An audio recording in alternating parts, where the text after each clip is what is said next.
त्र्यम्बकं यज्जामहे सुगन्धिं पुष्टिवर्धनम् उर्वारुकमिव बन्धनान् मृत्युर्मोक्ष्यमामृतात्। आपके सुखों के लिए तत्पर एनर्जी गुरुजी।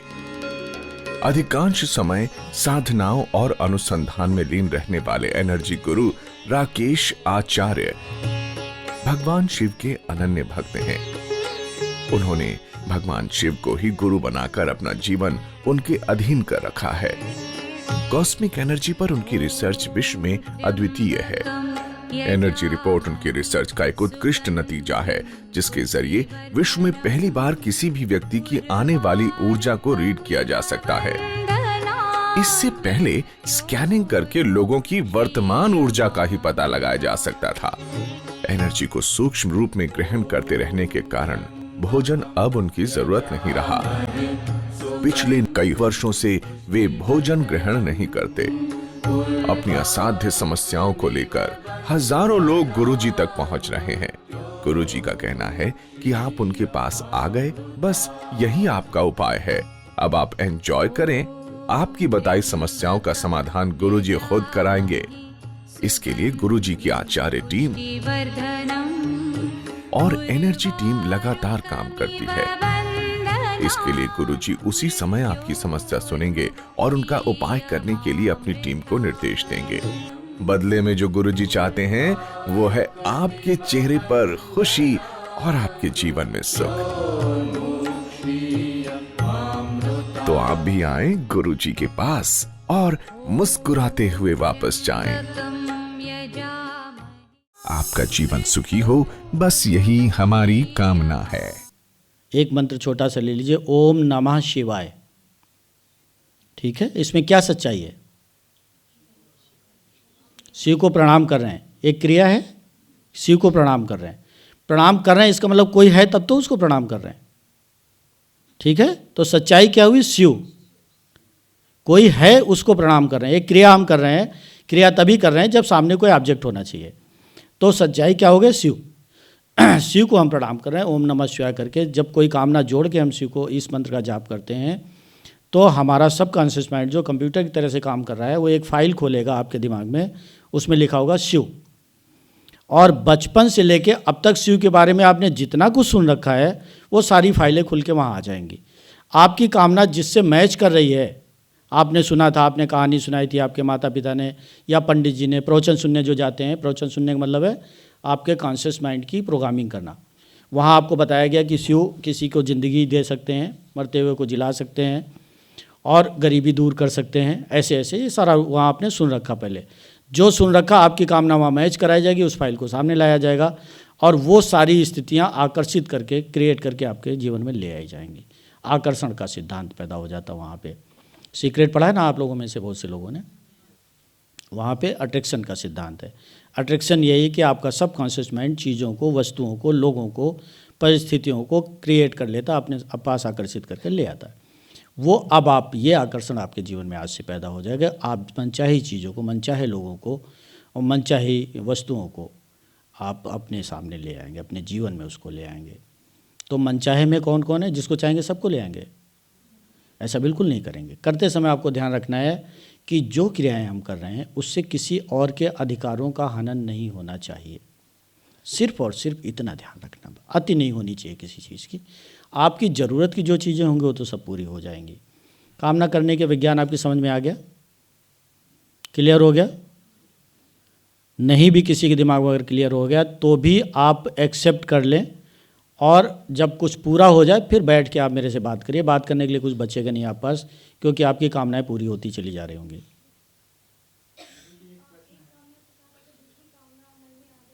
हाँ, जब बहुत ज़रूरी चीज़ है, ये इन्होंने बहुत ज़रूरी चीज़ पूछी है। बैठ जाओ।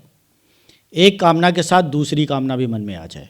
ठीक है, ध्यान रखें जब भी आप अपने सबकॉन्शियस माइंड से, अपनी अवचेतन शक्ति से कोई कामना पूरी करा रहे हो तो पहले एक जॉब पूरा हो जाने दीजिए। एक कामना छोड़ दीजिए उसके पास में, जब वो पूरी हो जाए तब आप दूसरी कामना उसको दीजिए। तो कामना में मिलावट नहीं होगी, वरना वो कंफ्यूज हो जाएगा इसमें से करना क्या है। कन्फ्यूजन ही एक ऐसी चीज़ है, भ्रम एक ऐसी चीज़ है जो जिसकी वजह से आपकी कामनाएं पीछे दबी रह जाती, प्रार्थनाएं पूरी नहीं होती। तो एक कामना के बाद दूसरी कामना कर दी, फिर तीसरी कर दी, फिर चौथी कर दी, तो इसका मतलब इनमें से कोई पूरी नहीं होने जा रही है। आपको ढूंढना है उसमें से कौन सी प्रायोरिटी आपको तय करनी है। अभी ऊपर से आवाज़ आई थी, सबसे अच्छी कामना क्या है? सुखी जीवन। ठीक है, सपोज करिए किसी व्यक्ति पे कर्ज चढ़ा हुआ है, तो उसने कामना अपनी मांग ली कि कर्ज उतर जाए तो सब ठीक हो जाएगा। कर्ज उतरा और या उतरते उतरते पता चला वो बीमार हो गया, उसके घर में कोई बीमार हो गया, तो दूसरी क्या सुख मिलेगा उसको? नहीं मिलेगा, वहाँ उलझ जाएगा। इसी तरह से एक के बाद एक के बाद एक तमाम चीज़ें ऐसी होती जो हमको प्रभावित करती हैं, जो हमारे सुखों में बाधा उत्पन्न करती हैं। तो हम सीधे सीधे क्या मांगे? सुखी जीवन। सुख, हमारे सुख के लिए अगर पैसा ज़रूरत है तो पैसा अपने आप आ जाएगा क्योंकि हमने सुख मांगा था। अगर स्वास्थ्य जरूरी है तो स्वास्थ्य अपने आप आ जाएगा क्योंकि हमने सुख मांगा था। बच्चे जरूरी रहते तो बच्चे आ जाएंगे क्योंकि हमने सुख मांगा था। जिन चीज़ों से, जिन जिन रिश्तों से, जिन स्थानों से, जिन जिन सुविधाओं से हमको सुख मिलना है, वो सब कुछ इसी में शामिल हो गया। तो एक चीज़ में हमने सब कुछ मांग लिया। तो आज के बाद अगर आप पूरी होने वाली कामना करना चाहते हैं, प्रार्थना करना चाहते हैं, तो वो प्रार्थना होगी सुखी जीवन। गुरु जी, एक प्रश्न है। जैसे आपने कहा कि कल हम सुखी हो मान लीजिए, तो कल रोज कल होता चला जाएगा। कौन काम कर रहा है यहाँ पे? Conscious mind.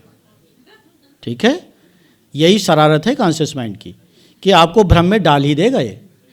सीधी सी बात, कल का मतलब होता है कल सुखी। अगर आप कहोगे कल हम ऑफिस जाएंगे, तो कल फिर कहोगे हम ऑफिस जाएंगे, परसों फिर कहोगे हम कल ऑफिस जाएंगे, इसका मतलब ऑफिस नहीं जाएंगे? जाएंगे या नहीं जाएंगे?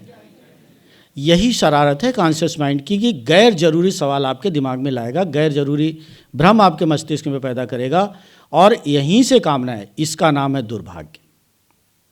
दुर्भाग्य शब्द सुना है ना आपने? बड़ा भयानक शब्द है। यही दुर्भाग्य है कि हम सही चीज़ों को भी गलत तरीके से सोचें। दुर्भाग्य और कुछ भी नहीं। अगर दुर्भाग्य जीवन में कुछ है तो सिर्फ ये है कि हम सही बातों को भी गलत तरीके से सोचना शुरू कर दें, फिर हम बदनसीब हैं।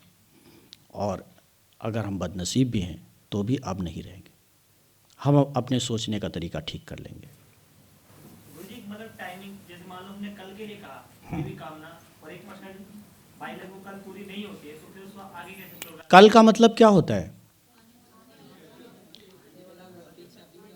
कल का मतलब जब आप कल की आमतौर से बात करते हैं तो बड़ा अर्थ होता है। कल का मतलब होता है आने वाला समय, तिथि नहीं।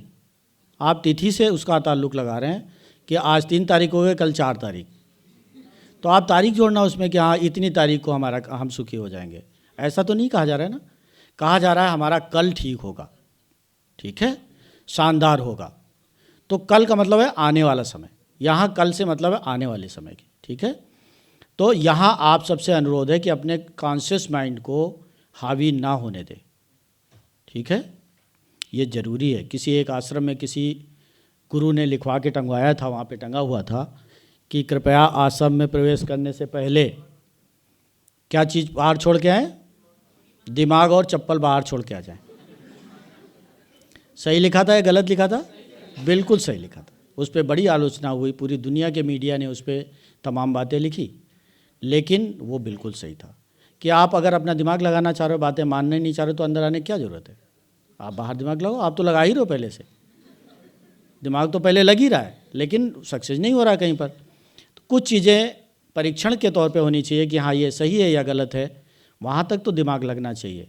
जहाँ सही गलत का परीक्षण की आवश्यकता नहीं है, ज़रूरत नहीं है, वहाँ दिमाग नहीं लगाया जाना चाहिए। वहाँ दिमाग लगाने से हम तर्कशास्त्री हो जाते हैं, और तर्कशास्त्री होने के बाद कुतर्क शास्त्री होने का खतरा बहुत पैदा रहता है उसमें। तो ठीक है, क्लियर हो गया आप सभी का? कल का मतलब है आने वाला समय हमारा शानदार होगा, और शानदार का मतलब शानदार। डरते डरते आपको कमांड नहीं देनी कल का आने वाला कल हमारा शानदार होगा।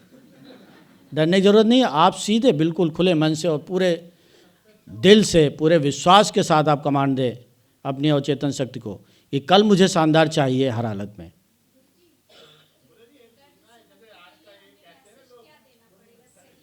कर्ज से मुक्ति का मैसेज ही मत दो। अगर आपने अपने मैसेज में कहीं भी कर्ज जोड़ दिया तो कर्ज को स्वीकार कर लेगा, क्योंकि उस समय कर्ज होगा। बस सुखी जीवन का मैसेज दो आप। हाँ, छोटी चीज़ मत मांगो आप। कल मैं सुखी हूँ। मैं नहीं, आने वाला समय मेरा जीवन, आने वाला जीवन सुखी होगा मेरा। ये समस्या पैदा हो गई। देखिए, एक बड़ी चीज़ सामने निकल के आ गई इनकी बात से। अगर किसी से पैसा लेना है, ठीक है ना, और आप जब प्रोग्राम बना के बैठे हो कि इस व्यक्ति से मेरे पास पैसा आएगा या इस साधन से पैसा आएगा, तो आप फंसा लेते हो अपने आप को। पता नहीं उस व्यक्ति के पास पैसा होगा या नहीं होगा, नहीं होगा तो कहाँ से दे देगा। आपने तो अपने अवचेतन शक्ति को यही कमांड दिया कि इससे पैसा आएगा, उस पर पैसा है ही नहीं, कहाँ से आ जाएगा। इसी तरह से आपने कुछ साधन बना रखे कि यहाँ से पैसा आएगा, लॉटरी से पैसा आएगा, सट्टे से पैसा आएगा, या पड़ोसी से पैसा आएगा, रिश्तेदार से पैसा आएगा। आपको चाहिए पैसा और बीच में आपने कारण इन्वॉल्व किए हुए हैं उसमें, तो पैसा तो नहीं आएगा। विचार आपके किस पे चल रहे हैं? कारण पे चल रहे हैं। फाइल मेरी लगी हुई बैंक में, लोन सेंक्शन हो जाएगा, पैसा आ जाएगा। पता चला फाइल आपकी कमज़ोर थी, लोन तो सेंक्शन होगी नहीं। तो इसलिए आप पैसा चाहिए तो सिर्फ पैसे के बारे में सोचना है। पैसा चाहिए, बस पैसा चाहिए मुझे और कुछ नहीं चाहिए। सोचिए पैसा पैसा पैसा, टूट पड़ेगा पैसा आकर के, बिल्कुल आ जाएगा पैसा। अगर आपने सोचा पैसा यहाँ से आएगा, वहाँ तो दिमाग लगाए ना, कॉन्शियस माइंड लगाए ना, अरे यार कुछ साधन दिखाई नहीं पड़ा, पैसा कहाँ से आ जाएगा। तो आप साधन तैयार करो। फिर साधनों की बात कर रहे हो आप मैसेज जो दे रहे हो, साधन की मैसेज दे रहे हो ना। इत्तेफाक से एक बड़ा पक्ष छूटा जा रहा था जो इनके सवाल में आ गया। पैसा चाहिए हमको, हमारा पैसा कहीं फंसा हुआ है, हम उसके लिए क्यों मरे जाएं। हो सकता है हमारा 10 लाख रुपए फंसा और आने वाला हम 1 करोड़ रुपए ले लें। पैसे तो चाहिए था, पैसे पे किसी का नाम नहीं लिखा होता है। हमने नाम लिख दिया कि इस व्यक्ति से पैसा चाहिए। ये बेईमान हुआ जा रहा है। पैसा हमारे पास हो तब भी हम पैसे का सुख नहीं उठा पाएंगे अगर हम उस व्यक्ति को दोषी ठहराते रहे, वहीं अटके रहे तो। क्योंकि हमारा मन तो वहाँ अटका हुआ, बदले की भावना हमारे अंदर बैठी हुई है। बदले की भावना बैठी होगी तो पैसे का सुख नहीं मिलेगा। हमारे जीवन में पैसा एक ज़रूरत है, लेकिन पैसे को किसी जगह अगर आपने अटका दिया हुआ है, किसी नाम के साथ जोड़ दिया हुआ है, तो वही पैसा हमारे लिए तकलीफ़ है और दुख है, वही अभाव पैदा कर सकता है। तो जब भी आपको पैसा चाहिए जीवन में, तो केवल पैसे के बारे में सोचिए, कहाँ से आएगा, इस लॉजिक में मत जाइए आप। अगर आप इस लॉजिक में जाएंगे तो आने वाले जो स्रोत तैयार होने वाले, आपके जो साधन तैयार होने वाले हैं, वो बंद हो जाएंगे। उसी साधन पे आप अटके पड़े रहोगे जो बीमार है पहले से, जो कमज़ोर है। क्लियर हो गया ये भी? ठीक है। तो संकल्प ले लीजिए आप। मंत्र आपको मिल गया क्या? मैं शिव हूँ। इतने कमज़ोर मन से शिव कौन बन सकता है? उनके पास तो डमरू भी है, वो बजाते हैं तो पूरी दुनिया हिल जाती है। हाँ, खुले मन से स्वीकारना है कि मैं शिव हूँ। अब आप भगवान शिव से प्रार्थना करें, हे मेरे गुरुदेव, देवादिदेव महादेव, आपको साक्षी बनाकर मैं अपने भीतर के शिव का जागरण कर रहा हूँ। मेरी साधना स्वीकार करें, साकार करें, मेरे जीवन में शिव उत्पन्न कर दें, मेरे मन में शिव उत्पन्न कर दें, और मुझे शिव शक्तियों का उपयोग करने योग्य सक्षम बनाएं। मुझे पता है कि आप ऐसा करोगे, इसलिए आपका धन्यवाद। मंत्र से प्रार्थना करें, हे दिव्य मंत्र, मैं शिव हूँ, आप मेरी भावनाओं के साथ जुड़ जाएं, सिद्ध हो जाएं मेरे लिए, और मेरे भीतर के शिव का जागरण कर दें। आपका धन्यवाद है। अपने आप से प्रार्थना करें, मेरे तन, मेरे मन, मेरे मस्तिष्क, मेरे चेतन मन, मेरे अचेतन मन, मेरी कुंडली, आप सभी मैं शिव हूँ, इस मंत्र को अपने अंदर धारण कर लें, इसकी ऊर्जाओं के साथ जुड़ जाएं, और उन ऊर्जाओं को मेरे जीवन में फलीभूत कर दें, अपने अंदर व्याप्त कर लें, और हर क्षण मुझे शिव बनाकर रखें। आपका धन्यवाद है। महासाधना आपके सुखी जीवन की आसान राह।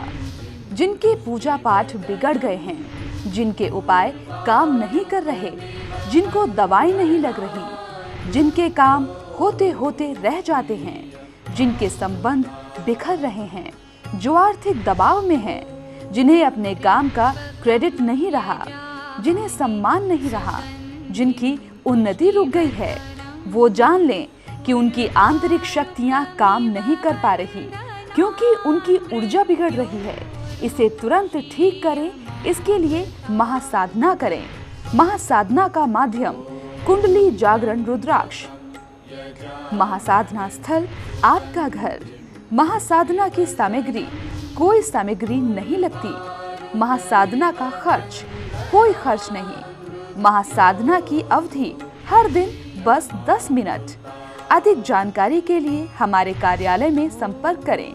आपका जीवन सुखी हो, बस यही हमारी कामना है। मेरा एक्सपीरियंस गुरुजी के साथ बहुत ही डिफरेंट कहूँ तो मतलब मेरी लाइफ पूरी चेंज। 10 इयर्स से मुझ में एलिमेंट्स थे तो मेरी लाइफ इतनी बुरी थी। My dad was progressively very good.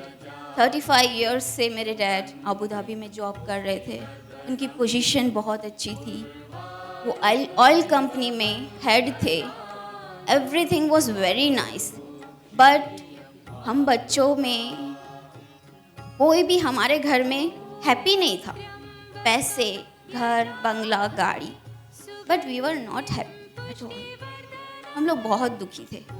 मेरी शादी नहीं हो रही थी। तब एक दिन मैं अचानक से मैंने गुरुजी का प्रोग्राम देखा तो मैंने सोचा, मैंने तो बड़े बड़े ज्योतिष को बताया है, लाइक बड़े बड़े नाम नहीं लूँगी क्योंकि गुरुजी बोलते किसी की आलोचना नहीं करनी चाहिए और हर अपने जगह अच्छे ही होते हैं। But the thing is I वोर लैक्स ऑफ मतलब बहुत बड़े नंग पहने, लाखों के डैडी के वेस्ट करवाए पैसे, आप समझो। मुझे नहीं पता था एनर्जी नाम की कुछ चीज़ भी होती है, ऐसा कुछ होता है। बट द थिंग इज जब से मैं गुरुजी से जुड़ी हूँ, आज यहाँ भी दुबई से आना इज़ लाइक आई टोल्ड गुरुजी बस आप ही मुझे लाना, मुझे आपसे मिलना है, मैं सब आप पे छोड़ती हूँ। और जब मैंने दुबई से गुरुजी को फ़ोन किया कि गुरुजी मेरी तो अभी फाइनेंशियल प्रॉब्लम चल रही है, मैं कैसे आऊँगी, पर मुझे पता है कि आप मुझे वहाँ लाएंगे। गुरुजी ने मुझे बोला आपने सोचा है ना तो आप आओगी और मैं आज यहाँ हूँ, इससे बड़ी बात क्या होगी। एक्चुअली मेरी अभी कोई फाइनेंशियल प्रॉब्लम नहीं है। मेरे हस्बैंड अच्छे से प्रोग्रेसिव में है। हम लोग शारजाह में 1 BHK लेकर रह रहे हैं और मुझे गुरुजी ने बहुत अच्छी तरह से मेरी लाइफ संवार दी। बहुत अच्छी, प्रिटी, ब्यूटीफुल, ऑसम। हम अपने जीवन में पूजा पाठ, धर्म, कर्म, यज्ञ, अनुष्ठान तो बहुत करते हैं, मगर ज्यादातर लोगों को उनका पूर्ण फल प्राप्त नहीं होता। यहाँ तक कि तीर्थ यात्राएं भी वांछित पुण्य फल नहीं दे पाती, क्योंकि इनकी ऊर्जाएं आभा मंडल और ऊर्जा चक्र विकारग्रस्त होते हैं। लेकिन अब चिंता की बात नहीं। गुरुजी के सानिध्य में अपनी शक्तियों और कुंडली का जागरण करें और तैयार हो जाएं। जीवन के हर पुण्य फल को पाने के लिए आप सभी आमंत्रित हैं। विशेष साधनाओं एवं कुंडली जागरण के लिए अधिक जानकारी के लिए संपर्क करें 099105000800। Mrityunjay Yog 23 Sandesh Vihar, Pitampura, Delhi 110034। Energy helpline number 092105008000। Email shivshiv1008@gmail.com। Website www.mrityunjayयोग.com।